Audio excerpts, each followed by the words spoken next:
Hi folks, Jeffrey Daugherty, the Christian Whistleblower. Welcome back to the channel. And I've just finished going back to 2012, believe it or not, over 5 years, and I found a video, or actually a blog talk radio show that I did, and it was actually the first recording ever of a tulpa on the radio. It was blog talk radio, so internet radio. And we actually interviewed a tulpa, and we talked to a tulpa expert, and we talked to a psychological expert about it. The audio is not the greatest. It's a little hard to hear, so you want to turn up your sound as much as you can. But there's a live tulpa. It's about 14 minutes worth of audio. There's a live tulpa, and a tulpa is basically a thought form. It's what Slender Man is. It's what maybe the devil is, or at least there's a form out there, because it's people they can focus either individually or collectively their thoughts on any one thing, and it will actually over time coalesce into a being, and many times that being can become independent, as you'll hear on this channel or on this video that we're doing. They can walk themselves, they can talk themselves, they can visit other places, they claim to be able to fly, they know what their maker knows, they go where their maker goes, and they can also go independently. So it's really a very fascinating piece of audio. The quality not the greatest, but I think it's worth listening to, and it is the tulpa phenomenon, and to my knowledge it's still the only time in radio history that a tulpa has ever been interviewed live on the radio. We had several tulpa answering us via chat, and we had one intrepid tulpa that actually got on the air and spoke, and you can hear the voice is a little weird, but it was a tulpa that spoke. So tulpa phenomenon, tulpa talks to the Christian Whistleblower, and we'll be back later on this evening with another great video for you. But if you've missed the ones earlier today, make sure you catch them, and make sure you catch this, because this is, even though it's a little difficult, I said the audio quality is not the best. Listen to it. I think you'll find it very, very interesting. I'm Jeffrey Daugherty, the Christian Whistleblower, helping you unwind your mind and unindoctrinate yourself.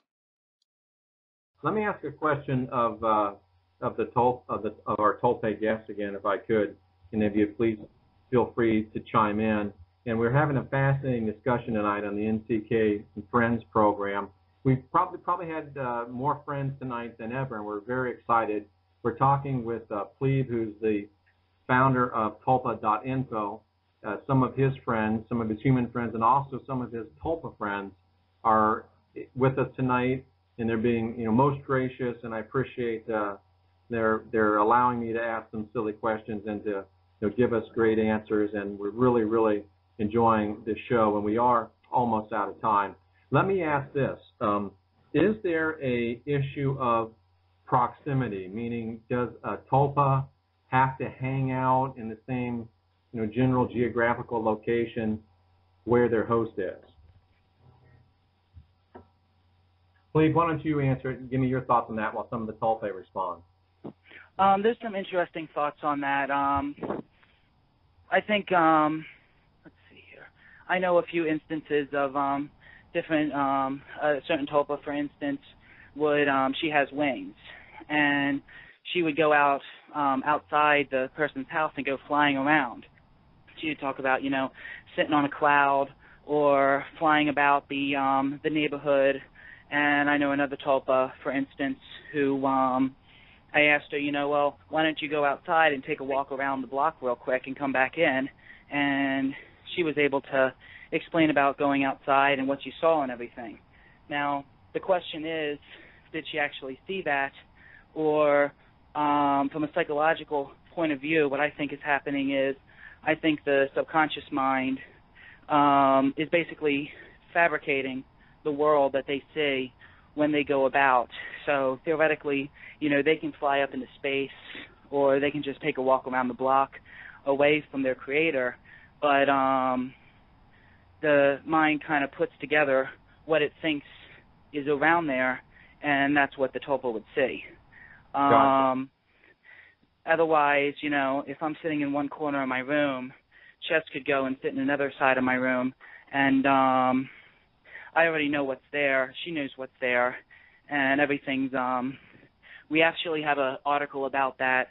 I believe it's the reaches of the Tulpa. It's tulpa.info/guides, and there's a little essay written about that discusses some of those things. And I believe there's a new article in the article section on the website about that too. Interesting. So, following that logic, if we could a little bit, please, it would stand to reason, at least in my mind. I don't know if it's true or not, but let's say that Cleve has been, to Paris and to Munich and to Rome and to London. It might follow that Chess would be able to explore those places as well. Yes, I would agree with that. Very, very fascinating. And, it would be interesting to note as you continue your experiment and as you continue to, follow your interest in this area, if as some of the people, some of the Tulpa, I believe, in the chat room have said that they can go to other places outside of where their host is. And if the Tulpa could experience Paris because you've been there, if you would be able to, in reverse, experience the places that the Tulpa have been. That's an interesting idea, actually. I've not thought of that, actually. Well.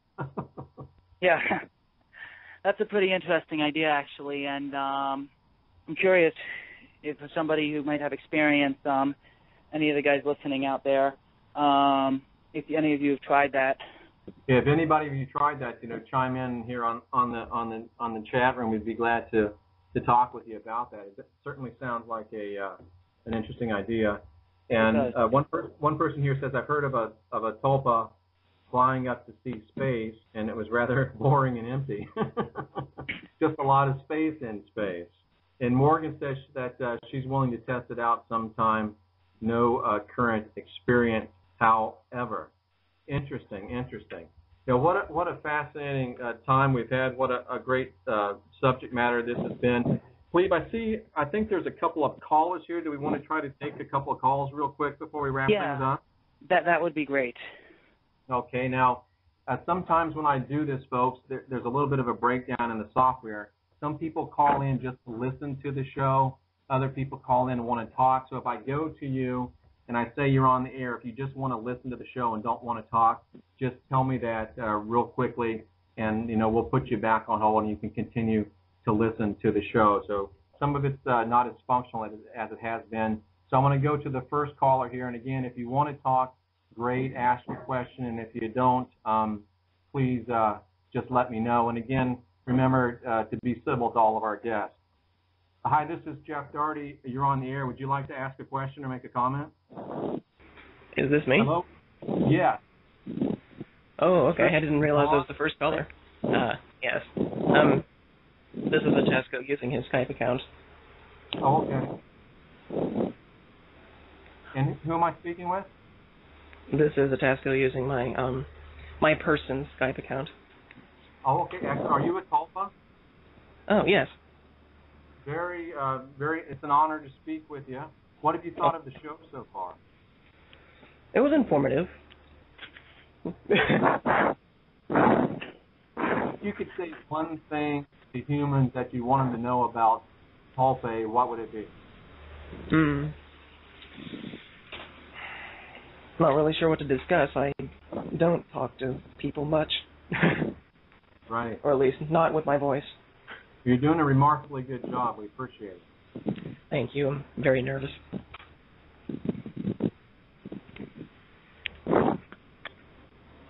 What comes to your mind that you'd like us to know, that you'd like to explain to us about you? About just me in general? About you in general, or about Tulpa in general? Anything that might help broaden the understanding, or just something that's on your mind? I realize this may sound silly, but I didn't really come here with much of a plan in mind. That's very fine. But we, if there's nothing that comes to your mind right now, we do very much appreciate having you on the program. We appreciate your boldness and wanting to speak to us live on the air. And thank you. I've done some research, and you may be the first Tulpa that's ever spoke on the radio in all of history. It might be a trendsetter. That's kind of embarrassing.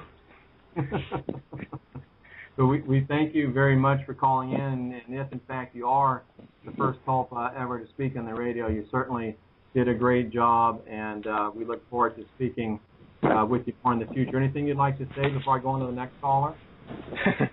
I guess just that I got dibs. Well, congratulations to you. You did a great job. Thank you so much for being with us tonight. Well, you're welcome. Thank you. Now, folks, that was obviously very fun, maybe a historical moment in radio to actually speak with a Tulpa Thoughtform live on air. Please, can I take one more call here real quick? Sure. Let's go right here. Hi, this is Jeff Doherty. You're on the air. Did you have a question? Hello. This is Bluesleaf. Do you hear me? Yes, I do. And you've got about 2 minutes. I hate to put you up against the time like that. Yeah. But, if you have a question, please go ahead and ask it. If you have a comment, we're all ears. No, I don't really have a comment, but my Tulpas want to greet everyone who's actually listening right now, Pronto and Alex. They are very excited about the show as well. And if there are some people who are more into the spiritual stuff, I am more leaning towards the psychological side. But if you, for example, have heard of C.G. Jung.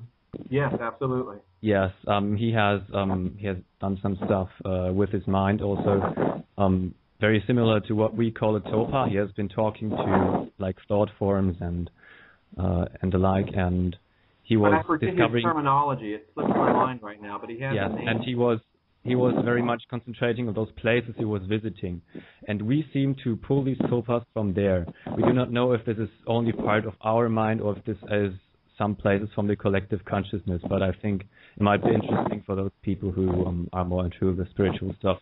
Very fascinating. Thank you so much for that comment. That was excellent. I want to try to squeeze in one more caller, if it's all right with you, please. Hi, this is Jeff. If you're area code 847, Hello? I'm talking to you. Hello? Hello, this is Jeff. You're on the air. Did you have a question or a comment?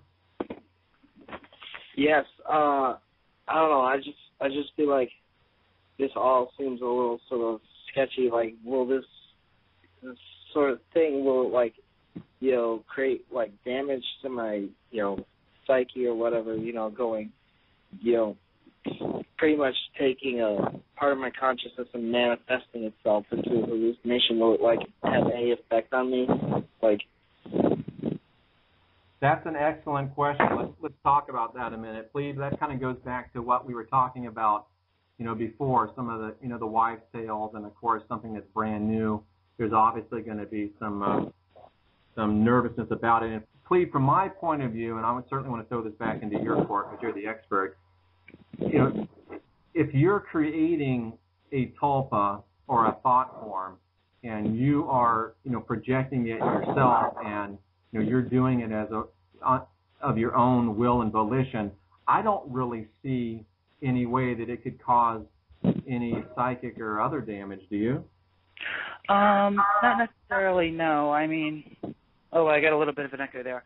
No, not necessarily, no. I mean, it's still, it's part of you, and that's like the question, If it would purposely try to hurt you, it's by extension ending up hurting itself anyway. You know what I mean? Gotcha. And how could something that's created as part of yourself, want to hate you? As far as like the splitting your consciousness and stuff like that, I don't necessarily think that you're splitting your consciousness in all of this, but rather creating a new one. And right. If you wanted to think of it as like when you're installing an operating system or something on a computer, usually there's extra disk space on your hard drive, and you can put more than one operating system on the hard drive. And right. They don't exactly, break into each other. Sure, that makes perfect sense. And that seems to be the consensus of the room. The the Tulpa is going to have basically the type of personality that you give it. And I lost track of the one person. They said that as a person that has 6 Tulpa, I can see that it's a very positive experience. Was kind of the gist of the comment. I lost it there in the stream, so I apologize for that. Plebe, I want to thank you for coming on tonight. It was a really great show, a fascinating show. I don't know that we've ever done one that was any more interesting.